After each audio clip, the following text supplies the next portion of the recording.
On en parle partout, depuis le mois de novembre, l'Australie est ravagée par de violents incendies. La question que tout le monde se pose, c'est qu'est-ce qui a provoqué cette catastrophe? Des dizaines d'infox circulent sur le sujet. Allez, on voit ça ensemble aujourd'hui.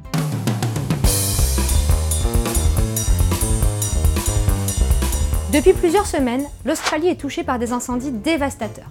80 000 km² sont déjà partis en fumée, ça représente tout de même plus de 2 fois la superficie de la Belgique. Et on compte déjà 24 morts.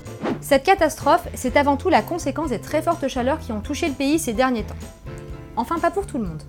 Depuis quelques jours, certains évoquent d'autres causes, et elles sont parfois très surprenantes. Par exemple, selon un pompier, cette situation serait en réalité la faute des écologistes qui auraient mis en place une nouvelle loi empêchant l'entretien correct des espaces boisés. Les catastrophes naturelles comme les ouragans, les tremblements de terre et ici les incendies, ça donne toujours lieu à la propagation de théories plus ou moins diverses et surtout plus ou moins étayées. Et finalement, ça paraît assez logique. Pourquoi ? Parce qu'en fait, ce genre d'événement, ça va susciter chez nous une émotion, ça va forcément nous toucher. La photo d'un village détruit, le récit d'une victime, tout ça sont des choses qui vont nous interpeller. C'est ce qu'on appelle un biais émotionnel. Pour faire simple, lorsqu'une information provoque chez nous une émotion, eh bien ça va perturber notre prise de décision et notre vision des choses. En gros, si on est ému, on est moins lucide et c'est normal.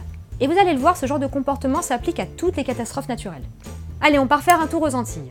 Nous sommes en septembre 2017 et l'ouragan Irma vient de frapper de plein fouet l'île de Saint-Martin au nord-est des Antilles. La situation est dramatique. Il n'y a plus d'eau potable, il n'y a plus d'électricité et on considère que près de 70% des habitations ont été complètement détruites, sans compter le nombre de victimes. Dans les jours qui ont suivi cette catastrophe, beaucoup d'internautes ont relayé des rumeurs sur les réseaux sociaux et notamment sur Facebook. L'une d'entre elles, par exemple, racontait que 250 détenus se seraient échappés d'une prison sur l'île.